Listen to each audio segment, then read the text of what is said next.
Hello everyone. Today at the lecture we introduced concepts regarding semiconductors.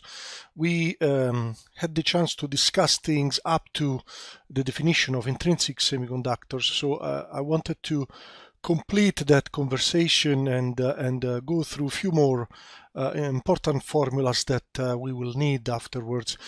Most of these things are a revision for you, so I'm sure you are quite confident on these things that we are going to do also in this post-lecture video. So please, as usual, have a look, and I'll see you next time. Have fun.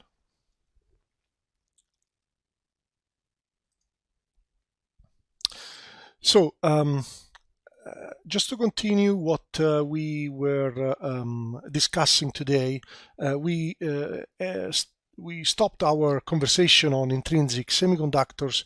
We introduced the basic formulas, the concept of Ni, EI, and so on and so forth. So let us see now what which are the relevant formulas that someone should use, and also the concepts that we need to consider when we are dealing now with the extrinsic semiconductors, so doped semiconductors.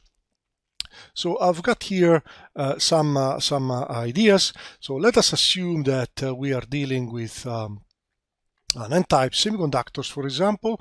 So we know that there will be donor dopants in there, donor dopants that will donate electrons to the crystal, free electrons. So in total, the density of electrons, we could say, is the intrinsic density plus all the electrons that are coming from the dopants that are in this crystal. Nd represents the density of dopants, and so E are the electrons coming from those ionized dopants.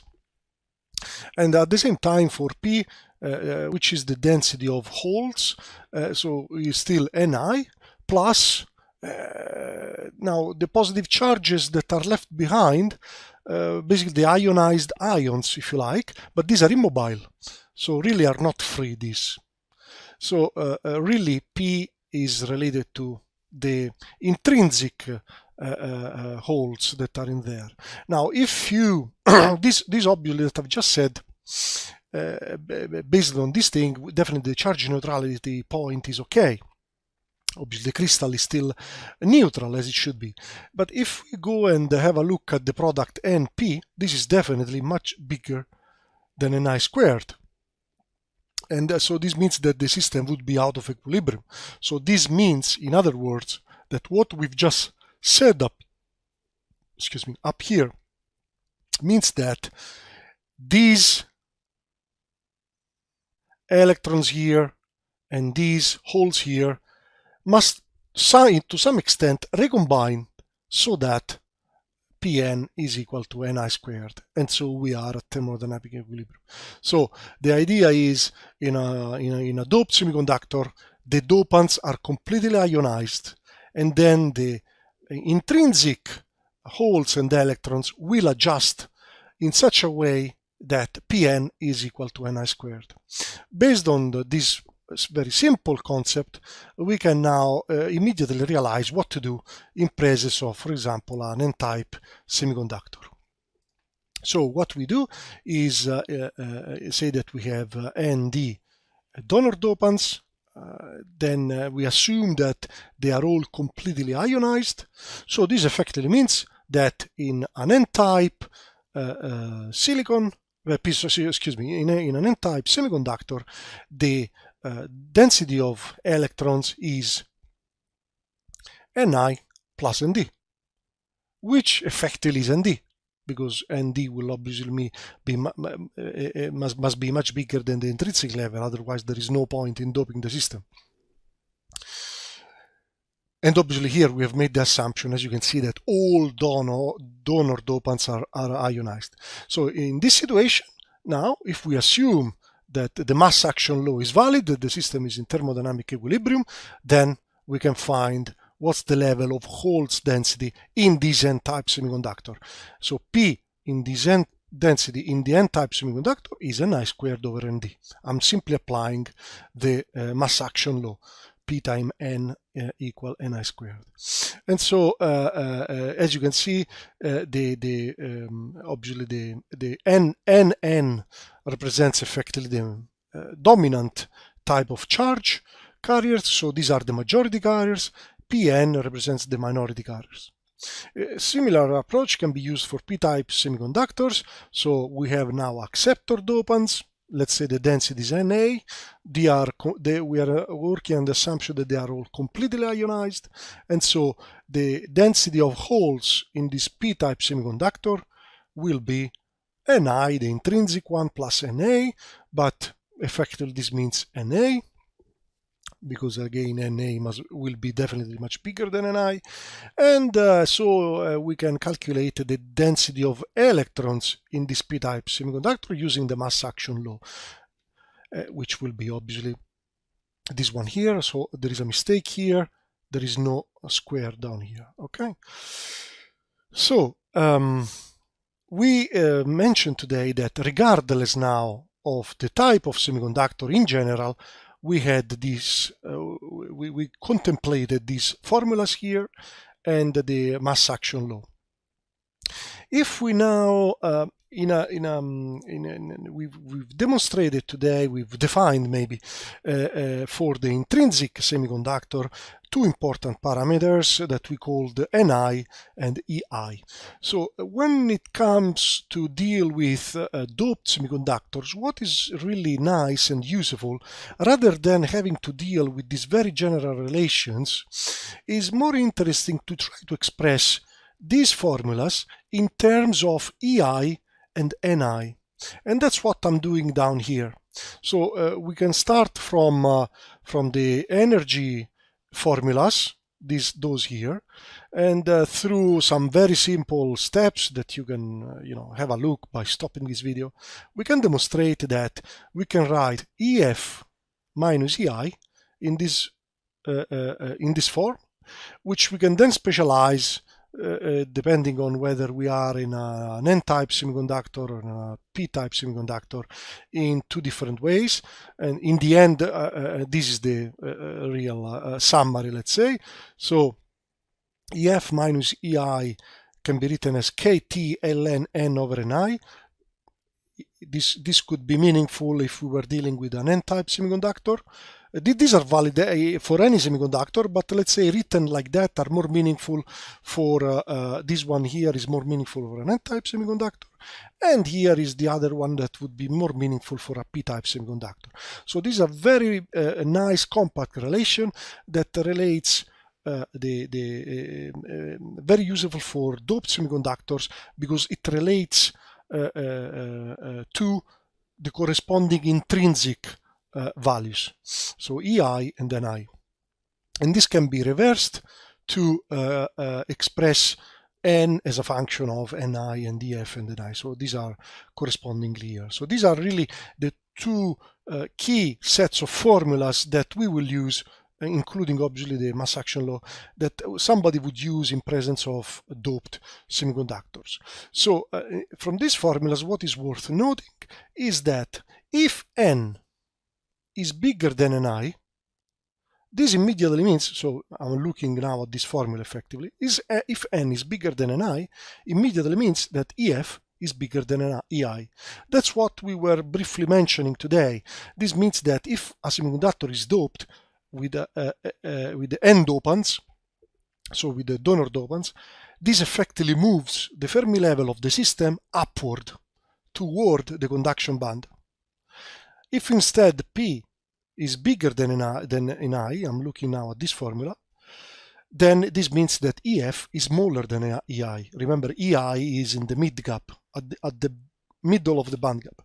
And so this means that if we dope a semiconductor with P-type dopants, so acceptor dopants, this effectively moves the Fermi level of the system downward toward the valence band edge. And just to visualize these things, I've put here a reminder to show you this nice image here, which we can try to see a bit bigger. Just give me a moment. Here. So as you can see, the top row of diagrams are related to an intrinsic semiconductor. So we have the energy diagram, the density of states for conduction band and valence band. Those are the things that we've seen also today, if you remember. And the Fermi distribution, where the Fermi level is at mid-gap, as you can see, because it's intrinsic, the semiconductor.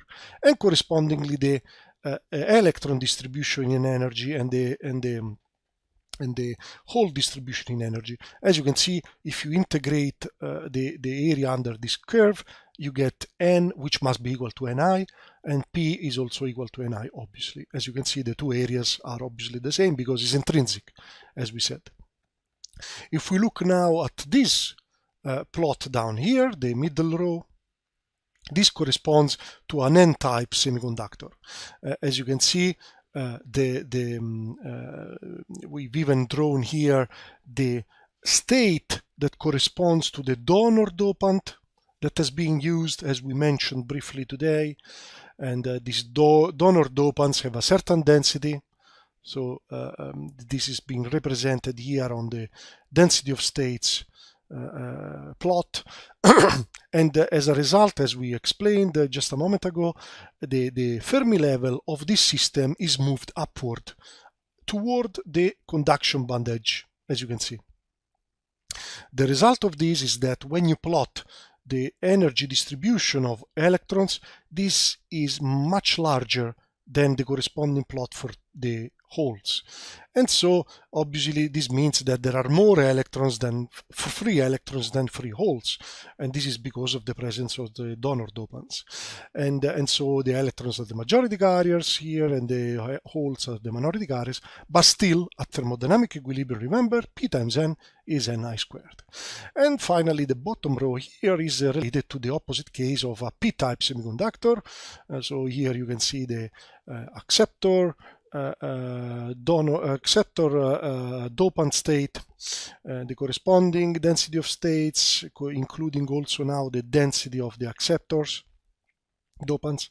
The result of the doping here is that the Fermi level is moved downward now, as you can see, toward the valence band. Remember that the Fermi level is the point where, on the Fermi distribution, the probability is 0.5, as you can see. And finally, the energy distribution of electrons and holes with a much larger now total hole density, but still obviously the mass action law that is valid in thermodynamic equilibrium.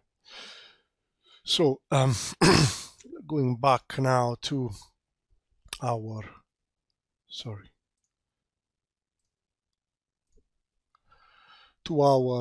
discussion here. So this is kind of concluding the fundamental formulas that we should relate to when we deal with either intrinsic semiconductors or extrinsic semiconductors. Let us have a brief look now to how we deal with the situation when there is no thermodynamic equilibrium. So let us assume that we have a semiconductor in thermal equilibrium. Thermodynamic equilibrium. So we've just said that the thermodynamic equilibrium electron density and hole density, which we will indicate with a 0 just to state that this is at thermodynamic equilibrium, are given by these formulas that we've just seen. And this is the mass action law that is valid in thermodynamic equilibrium. So let us assume now that for some reason we go out of equilibrium and say that, for example, something has generated a delta n amount of extra electrons. Obviously, this means that there is also delta p equal to delta n amount of holes generated. This is just simply by charge neutrality reasons. So, in this non-equilibrium situation, the total electron density is n0 plus delta n, and the total hole density is p0 plus delta p. And so, at this point, obviously, we cannot use the same formulas we used before, like this type of formula here, where we had the Fermi level and the intrinsic level. So, but what we can do is to say, okay, we can't use the Fermi level, but let us try to find an expression similar to this up here with a similar structure, but let us introduce a new Fermi level with that we shall call a quasi-Fermi level. So we will introduce a quasi-Fermi level for Fermi level for the electrons that we will call Fn, and we will introduce also a quasi-Fermi level for the holes. So using this trick, we can still say that this non-equilibrium electron density is equal to this thing here, Ni times e to the Fn, the quasi-Fermi level for electrons, minus Ei over kT. And the same for P, for the non-equilibrium P. So in this situation, obviously, remember that n times p, the non-equilibrium values, is different from Ni squared, obviously, because Ni squared is n0 times p0. And as you can see, if you do this times this is obviously bigger than Ni squared because delta n is non-zero and delta p is the same as delta n, isn't it? So in general, n times p is bigger than Ni squared. This means that the system is out of equilibrium, obviously, by definition. And this means that there will be some processes that, because the carriers, the amount of carriers are more than those that thermodynamics would allow, effectively, there must be some processes that will tend to re-establish equilibrium. So bring things carrier densities down in such a way that in the end n times p will be eventually equal to Ni squared. But that's a different story. We will deal with this later on.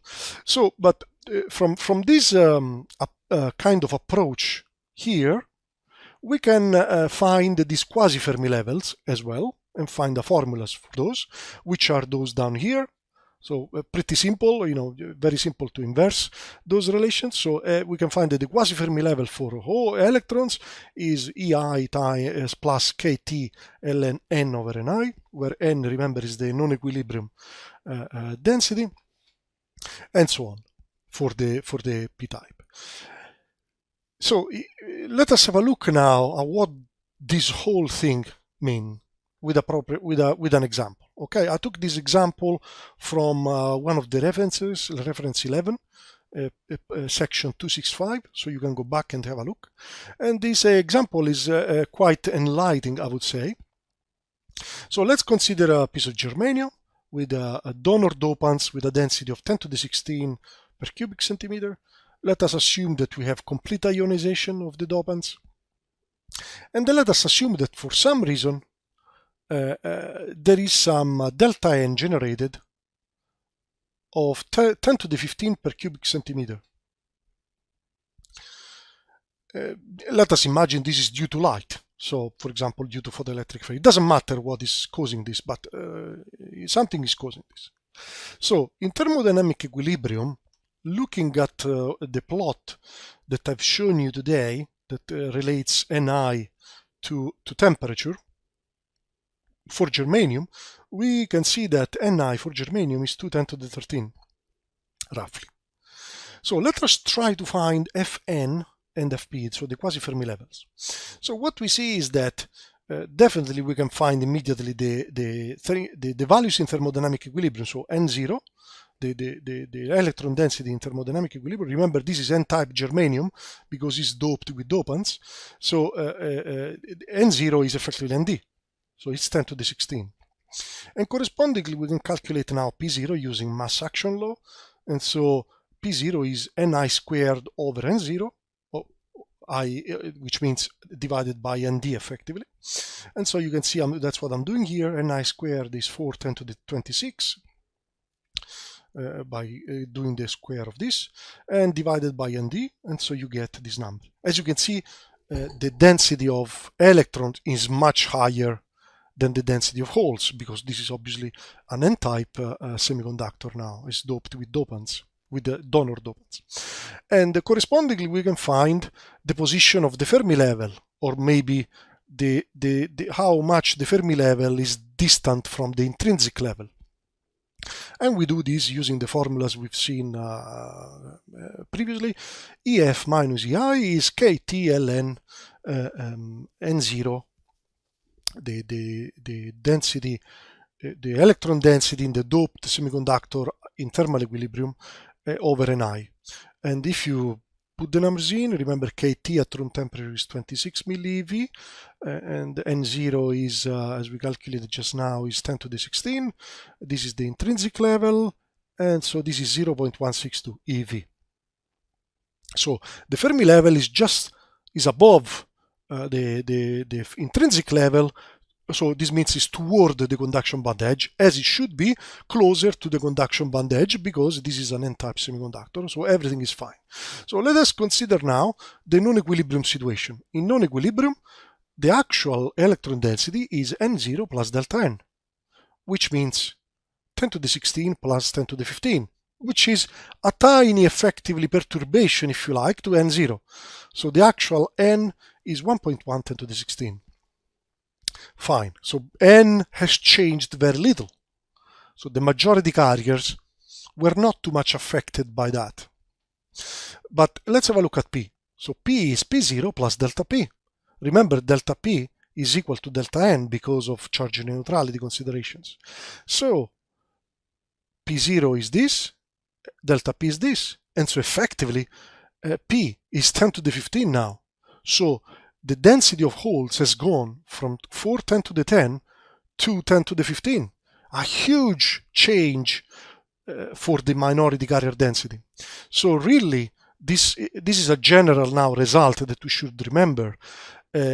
Bringing a doped semiconductor out of equilibrium effectively means that we are manipulating enormously the density of the minority carriers. So those are the carrier densities that are affected, the minority carriers. The majority carrier is only slightly affected. Okay, this is a very key point.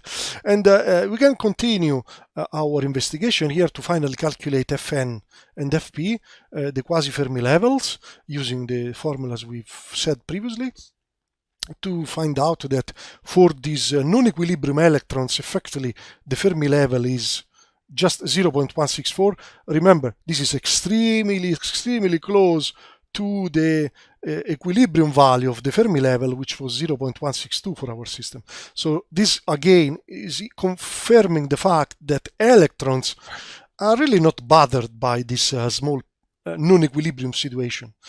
The majority carrier, I mean, are not really perturbed by that. What is really important is what is happening to the holes, because the quasi-Fermi level for holes is now distant from EI by minus 0.102. So if we calculate from this the actual distance of the quasi-Fermi level for holes from the Fermi level of my system when it was in equilibrium, effectively I need to add these two numbers that we mentioned previously, and this is 0.264 eV, which is a lot if we consider that the band gap of germanium is 0.6 eV. I've tried to represent these things here in a plot. So this is the conduction band of germanium, the valence band, the intrinsic level. When the doped germanium semiconductor that we considered previously had effectively a Fermi level that was nearly around this point here where the red line sits, in between, let's say, EC and EI, roughly. And then when we go out of equilibrium, when we consider the non-equilibrium condition, effectively Fn, the quasi-Fermi level for electrons, is just very close to the red line, the thermal equilibrium condition, but Fp is highly affected, as you can see, and is effectively very close now actually to EV. And this is to further emphasize the fact that it is the density of the minority carrier, so the P value, that is extremely far from the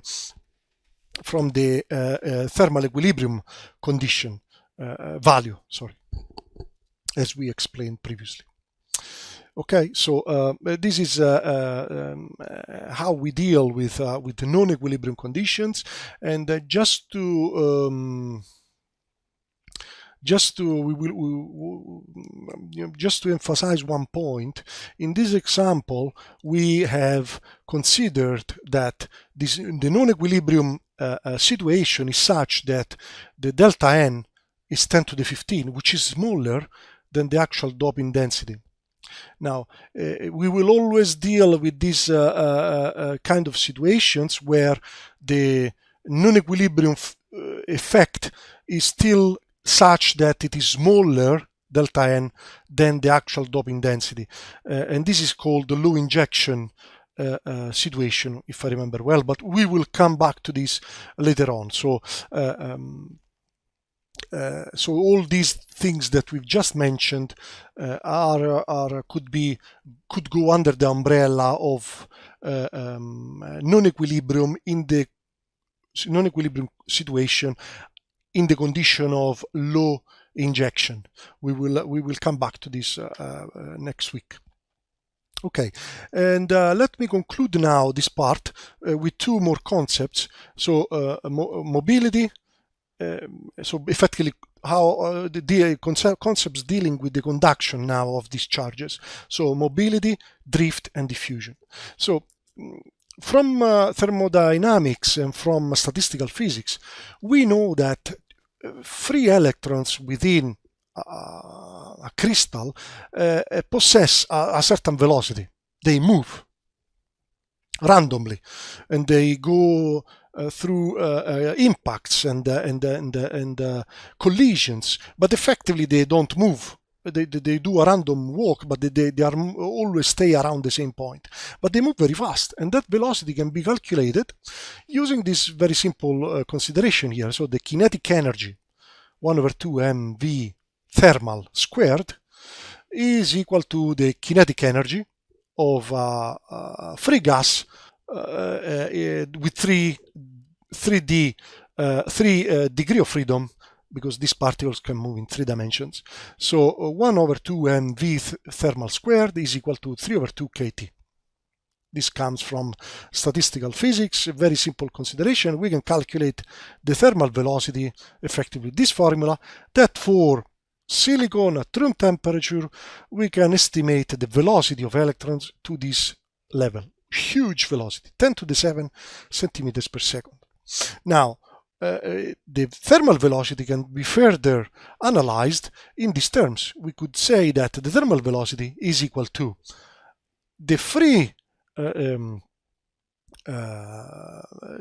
mean free path, the distance traveled by electrons without collisions, the mean free path, divided by the coherence time, tau c, which is the time between one collision and another, where collision means interaction, if you like, with the surrounding crystal.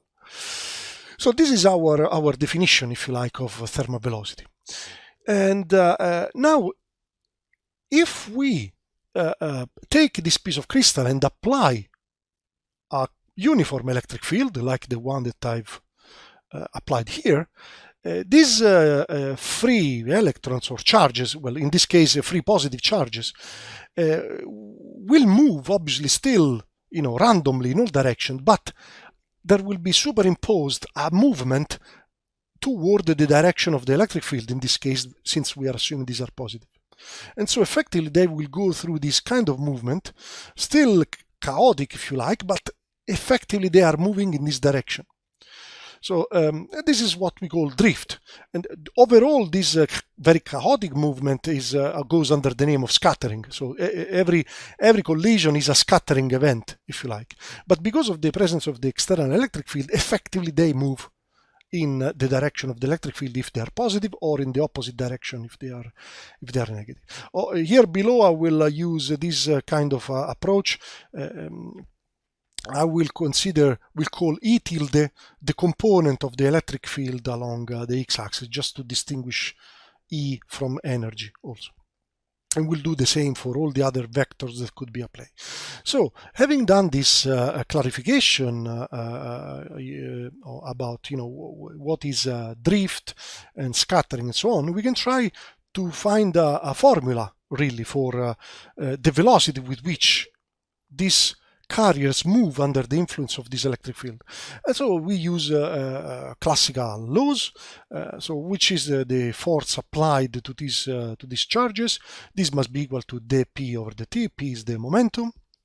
And remember that the momentum, as we said today, could be represented as h bar k or as mv, as you know. And so we end up with this equation here effectively that we will use. And so remember that tau c is the coherence time and the lambda m is the mean free path.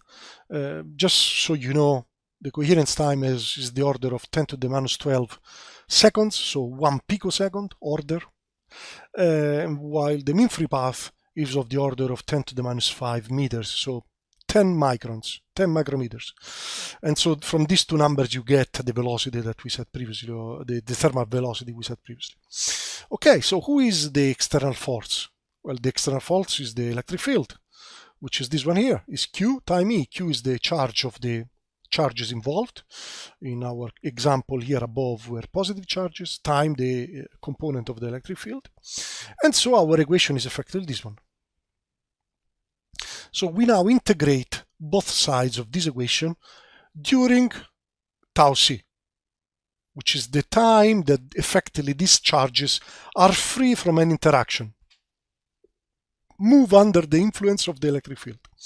And so we integrate and we carry out these integrals. So this effect is a constant.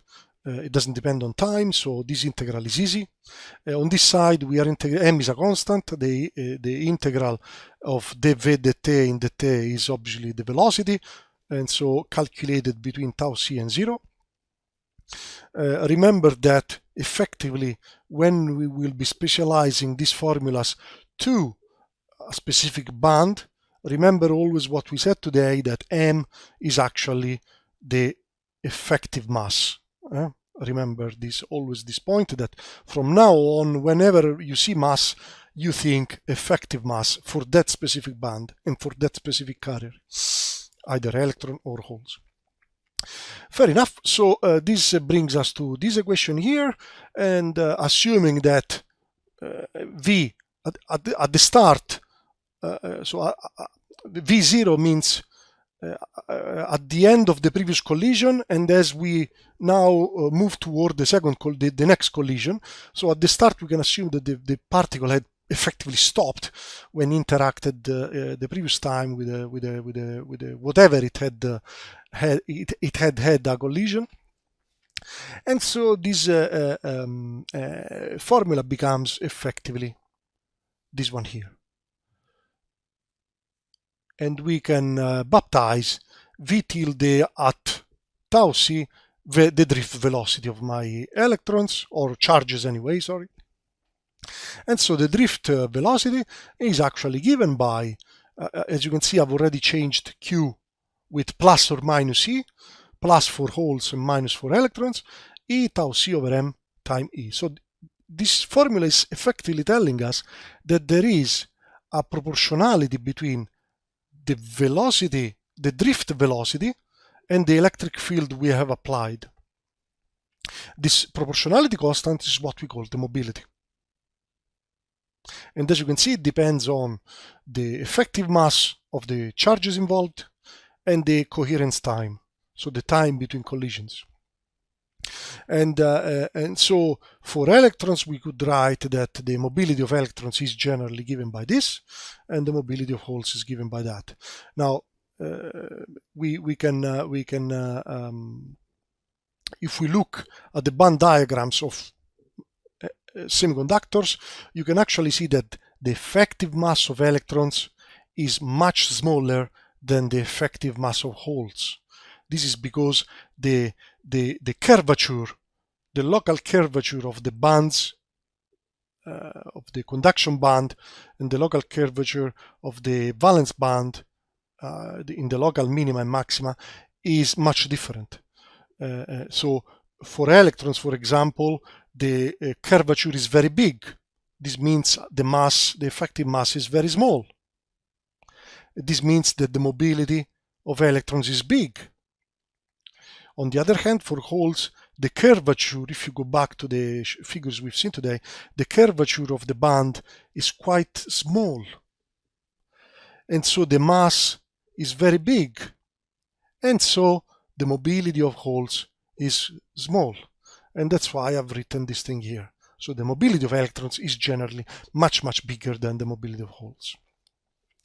This explains what drift is. And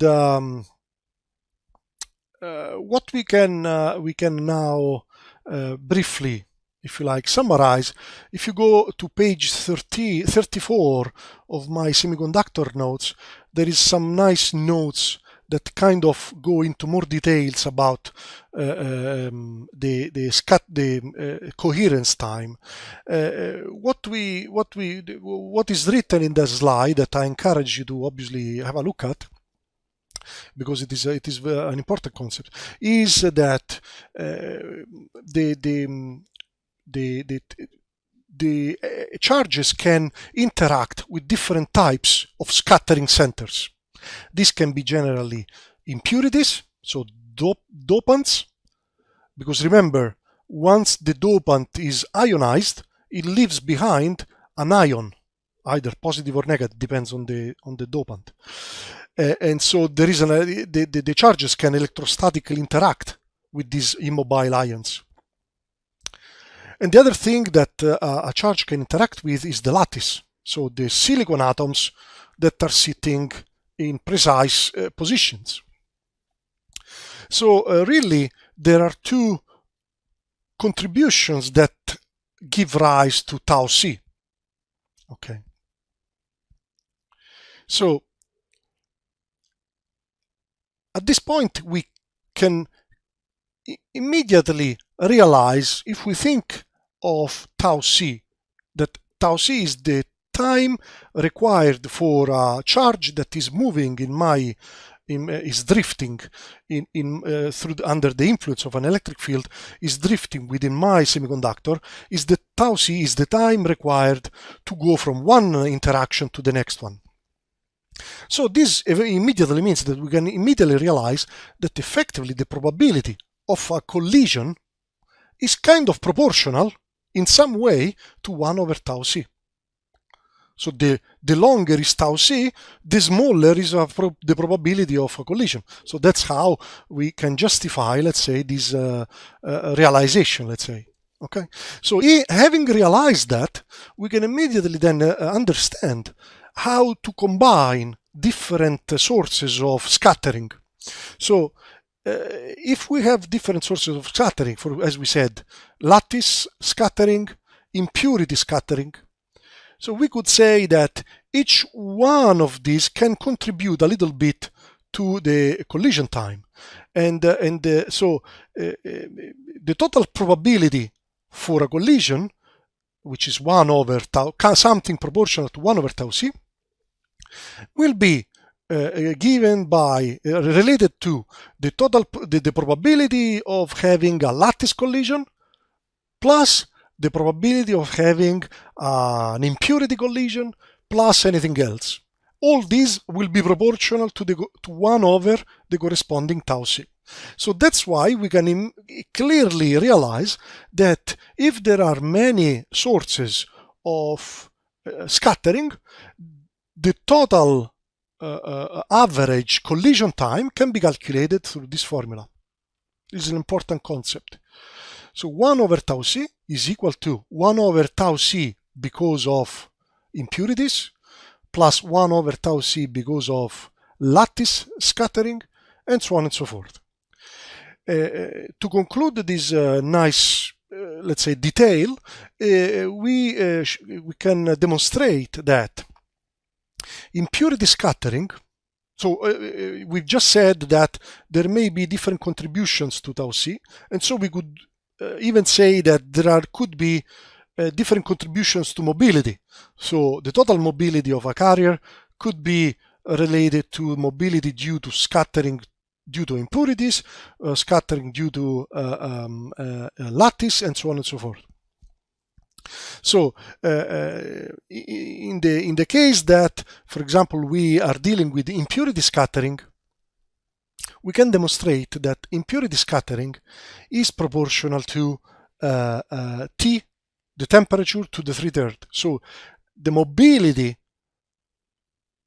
of a charge carrier in presence of impurity scattering increases with temperature. So the charges can go faster. That's what it means. Mobility is related to velocity. So what this formula is telling us is that if we increase the temperature, the charges can move faster. So they move better, if you like.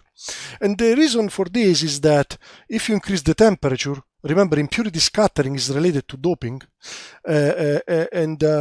or maybe to the ionized, immobile ions that are left behind by the dopants. So if you increase the temperature, there are more free air electrons and free holes, and this effectively can shield these ions and their effect. And that's why the impurities have less probability to interact with the charges that are moving. And so that's why things in that case get, if you like, better, a higher mobility if temperature increase. The opposite happens when you deal with lattice. So in presence of lattice, the mobility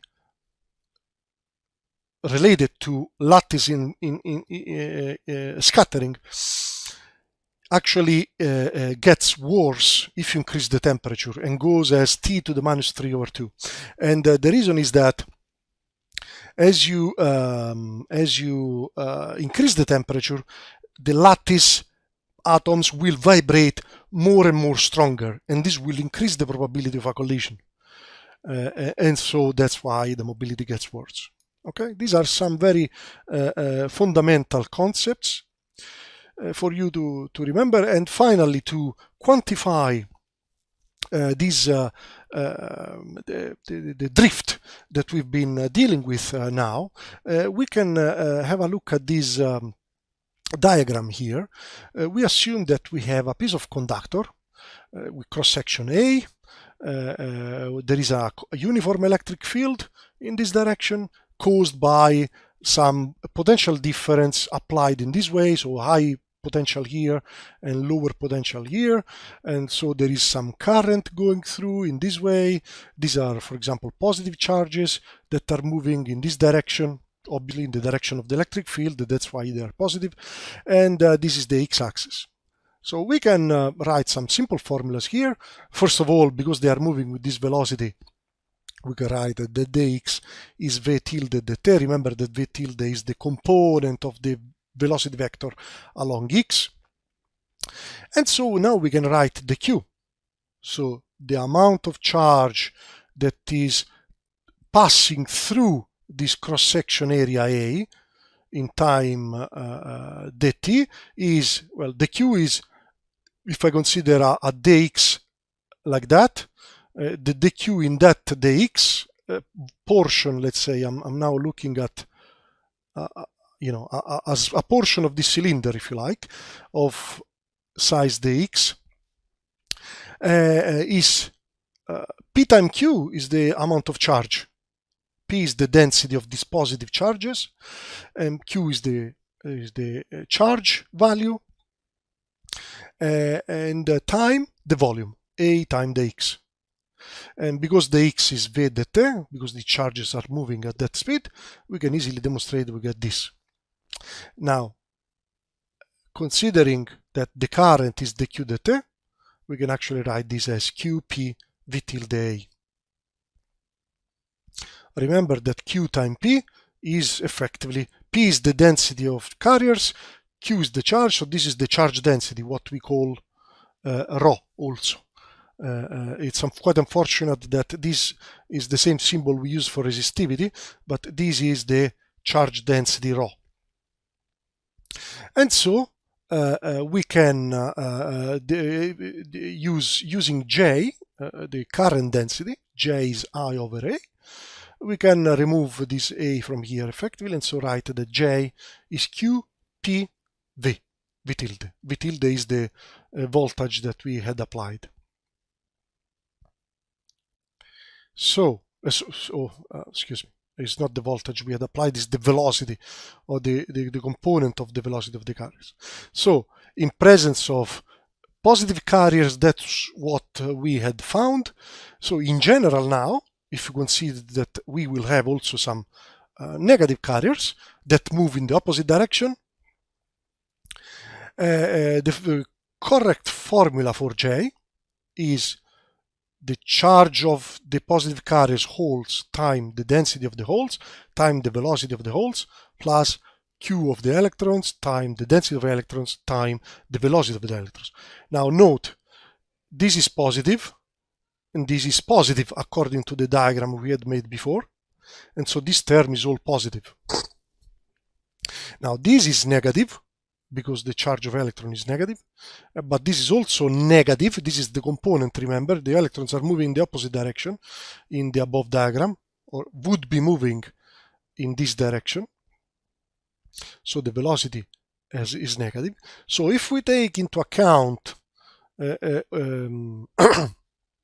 all these signs, so and also the different charge sign and the different velocity, and we use also the fact that the velocity is actually plus or minus μe, where plus is for holes and minus is for electrons, then we end up finally with this beautiful formula here, where we have E, P, mu n, the mobility of, P times mu h, this is an h, sorry, mu h for the holes, plus n mu of the electrons, all time E.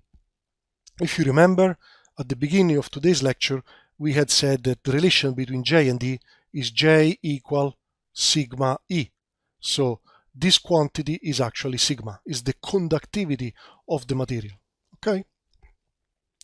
So these are the formulas we obtain from considering drift inside my semiconductor under the influence of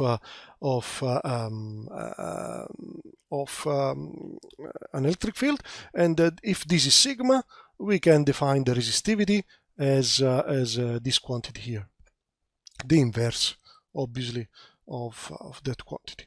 And we can try now to see a little bit more from the quantum mechanical point of view what we just described by recalling the things that we had said today. You remember today we were, these are the things that we've briefly mentioned today. The relation between E and J through rho and so on and so forth. And if you remember, we've also said that, so if we consider a piece of, say, semiconductor where we have some electrons and some holes, let's say that this is silicon, and we apply an electric field in this way. Let us assume, for example, that this side is at 0 volts and we apply the positive voltage on this side, so the electric field is effectively in this way, the electric field is uniform, so the holes will be moving in this direction and the electrons in this other direction, opposite to the field. Fine. But what is really happening from the quantum mechanical point of view? We've now discussed today the concept of energy diagram. So here is a very important concept now. I would like you to see this thing we are doing here, the application of an electric field to my semiconductor, from the energy diagram now point of view. So before we do that, let's draw my system, this piece of semiconductor, when there is no electric field, where there is no bias applied at the edges. So obviously the situation is this one here. As we did today, this is my energy diagram, energy here, position here, this is the end A of the piece of semiconductor, this is the end B of my semiconductor, and so EC is the same everywhere, and EV is the same everywhere. And if here I create a hole, the electron will appear there, but the bands are flat. So nothing really happens. This electron will not move away. It can't move away. The energy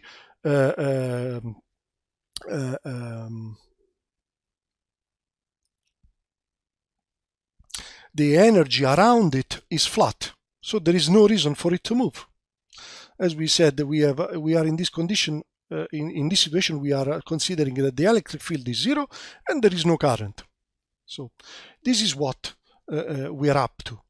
Now, what we want to now contemplate the situation where we are now apply an electric field. How is this picture going to change?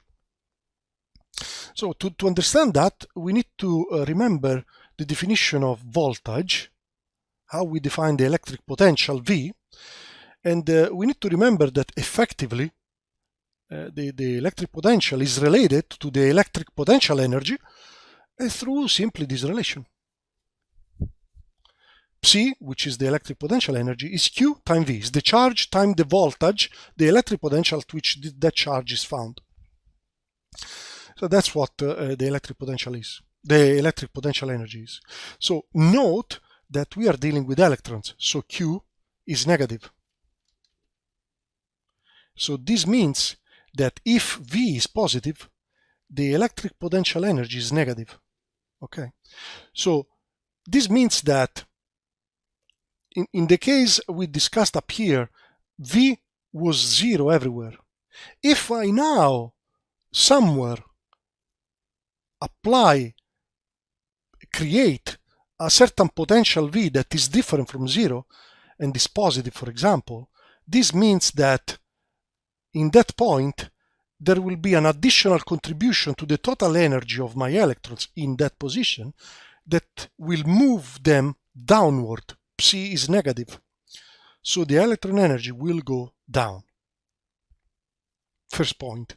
The second point is, we've demonstrated also at the very beginning of this course, but also you know it from electrostatics, that the electric field is minus the VDX, the component at least of the electric field. If we now use this relation between Psi, the electric potential energy, and V, we can conclude through this very simple chain of relations, and using the fact that Q is actually minus E for electrons, that the electric field is given by 1 over E, which is a constant, times the Psi dx. So this means that there is a tight relation between the Psi dx and the electric field. So if the electric field is positive, is different from zero if you like, is bigger than zero, for example, this means that the Psi over dx is bigger than zero. And this is really the key to understand what is going to happen now. So here I've drawn the energy diagram of my piece of semiconductor, but when one end is at zero potential, but the other end now is at a potential V bigger than zero, positive. As we said, the electrons at this point A will have to drop their energy by an amount QV, which is the electric potential energy, Psi equal QV. And in this point, VA is V, and so they have to lower their energy. Now, I found where this point should go. So they should go here. And I know that these electrons stay there. So what to do next? Well, we've said that the electric field is constant throughout my piece of semiconductor. Based on this result here, that the electric field is actually equal to a constant time the Psi dx. If the electric field is constant throughout, this means that the Psi dx is constant throughout. So this means that we've said that Psi represents effectively that additional potential energy that we need to add to my system, to the electrons in my system, because of the presence of some voltage. So, because of the presence of this electric field, this means that the bands are effectively sloped like that, because the derivative of this band, so you can see now that the slope in the band, which is represented by the psi dx effectively, is directly related to the fact, is maybe telling me that there is an electric field, and vice versa. If there is an electric field, this means that the bands are sloped. So here the psi dx is positive. This means that there is an electric field whose component is also positive along the x-axis. And that's what is happening, isn't it? So this thing I've just shown you is really a fundamental concept to understand, to relate maybe what we do macroscopically to what is actually happening quantum mechanically to our energy diagrams. And this is very important to understand further on PN junctions and BJT transistor, or any other electronic device really. Just to conclude on this point, if we consider now the drift process, we said because of this electric field that is directed like that, holes must move in this direction and the electrons must move in this direction. Now, because the drift process implies scattering, so really what is happening is that this electron will move a little bit in this direction, an amount lambda m, the mean free path distance, and then will collide. By colliding, we'll lose energy, and so we'll drop down its energy. And then we'll move again, and then we'll drop down again. So this is a view of scattering, of the scattering process on our energy diagrams. The same for the hole. The hole will move in this direction, and then will scatter, will interact, and move up, and so on and so forth. So remember that these diagrams are made to represent the energy of electrons, as we've said today. So the electrons will always tend to decrease their energy by moving downward, as they should, as any other system would. So don't be surprised by the fact that the holes on this diagram seems to move weirdly in the opposite direction. They do because they are the mirror particle of the electron, if you like. Okay. So in the end, from all this, we found one more important thing to remember is that on these diagrams, the energy diagrams, electrons move downhill. They are very happily moving downhill. And holes, on the other hand, move uphill. Okay? These are a couple of very important concepts to remember.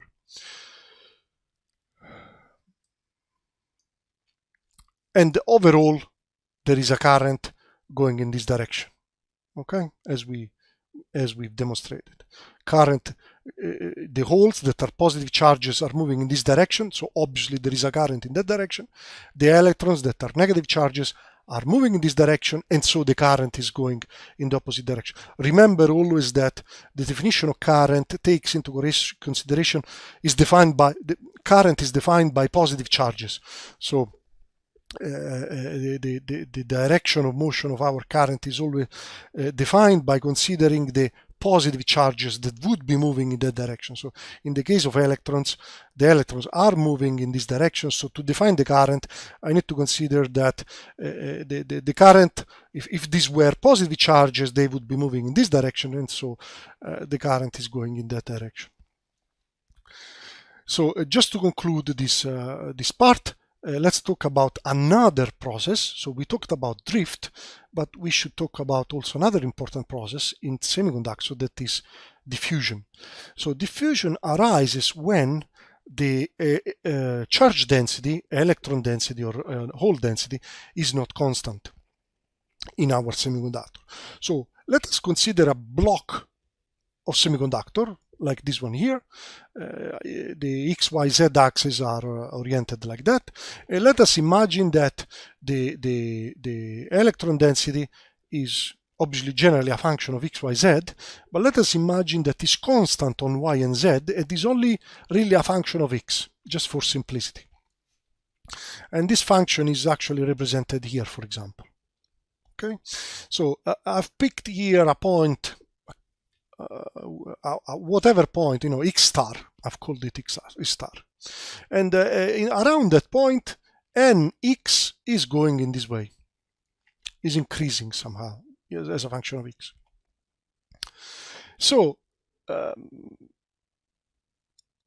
we've said that the charge carriers have a thermal velocity because of thermodynamic reasons. And in the absence of an electric field, they would be moving, but staying around that point where they are. So they wouldn't really be moving. I mean, on average, they are effectively still. So if we now look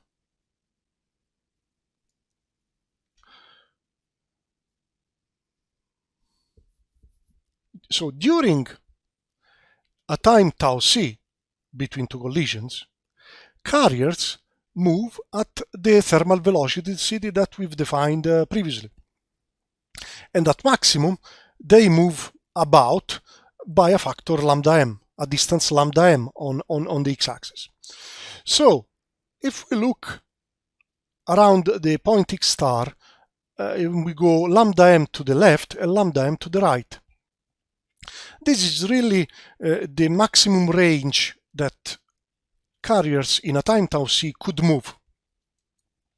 So a carrier here in a time tau c could go equally in this direction by a lambda m, and so enter basically this other region, or move in this direction.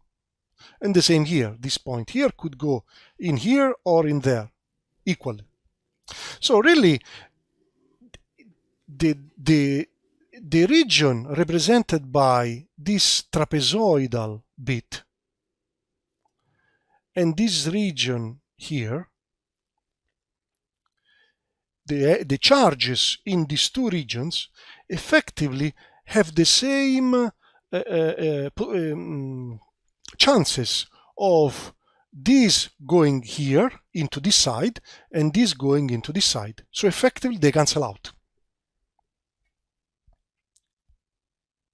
because they're exactly the same. There is though this part that is not counterbalanced by anything on the other side. So what happens is that the charges here, some of these could move here, effectively increasing in an attempt to increase the density of electrons in this side, because as you can see, the density of electrons here is less than here. This is really what diffusion is an entropic process, is a process that nature has to try to re-establish equilibrium. Okay? So we will try now to quantify this. So how much is, you can see that the amount of charge that is left unbalanced, if you like, is this triangle. So let's calculate how many charges are these. So first of all, this delta n, how much is the delta n and how much is the delta x? Well,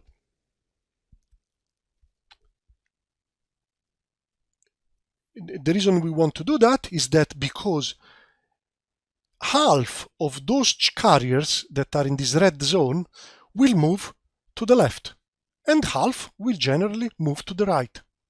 But we are interested in those that move to the left, isn't it? Because these are those that will effectively attempt to increase the density here. These that from here move in this direction are already, let's say, on the left of x star. That's what we are referring to. Our reference point is x star. So we are interested in those charges that are capable of going beyond x star, of surpassing that point. And so delta x, this quantity here, is obviously by definition 2 lambda m. Delta n here is by definition, if you like, we can define it as the derivative, the slope of this curve, this line, which is dn over dx calculated in this point x star, time delta x, and delta x is this. So the amount of charge that in a time tau c is moving right to left can be estimated like this. Is the area of this triangle, which I've calculated here. So is delta n time the volume of that bit. So delta n time delta x over 2. This is delta x over 2. Delta n time delta x over 2. This is the area of this triangle. Now I need to also consider that there are two more dimensions, but these two dimensions, as we said, n is constant in these other two dimensions, so I just need to consider the actual size of these two dimensions. So time a, as you can see, this is a volume. So delta m time a volume time the charge. So this by this by this by this makes effectively a charge, and we need to consider half of that charge, because half of the charge is the charge that is moving in this direction. And so we found, now we do some, we can substitute these quantities in here, and we find this formula. So now, if I want to find Ix, you see that Ix is the current going along the x-axis. So I need to find, in the above example, we were considering an n-type, obviously semiconductor, and what we said is that this charge is moving right to left. So effectively, these are negative charges moving in this direction. So to calculate the current, I need to consider positive charges that are moving in this direction. And so I need to consider Q that is moving from left to right. And so this Q from left to right is actually, because this quantity, as we said, is related to negative charges, is minus these charges here. And once we do that, we can calculate J. J is I over A. And so to make a long story short, we can find that the diffusion current Jn, which is equal to this chain of things, so Q tau C from left to right over A tau C, is in the end, if you do some simplifications, so minus dn dx calculated in that point x star time the thermal velocity time the mean free path time Q, which we define this quantity here as the diffusion coefficient for n charges, n charge carriers. And so in the end, using the fact that Q for electrons is minus E, we can finally write this thing here. So this is the diffusion current for n charge carriers. If we were to do the same exercise for p-type example, we would end up with this formula. So this is diffusion, okay? The current due to diffusion. And it is worth here to remember that what is this diffusion coefficient? Well, the diffusion coefficient we've just defined as V thermal time the mean free path lambda m has the dimension of simply from dimensional analysis is meter squared over second. Now we remember that the mobility has this if you go back, the mobility has these units, meter squared over voltage per second, over volt per second. So really we expect that there must be a relation between D and the mobility. And indeed, this comes from the so-called Einstein's relation that we can demonstrate very easily here. So we've said that the thermal velocity is defined as lambda m over tau c, so the mean free path divided by the coherence time. And for a one-dimensional free particle, we can write that an electron, for example, 1 over 2, the mass of the electron time the velocity, the thermal velocity squared is 1 over 2 kT.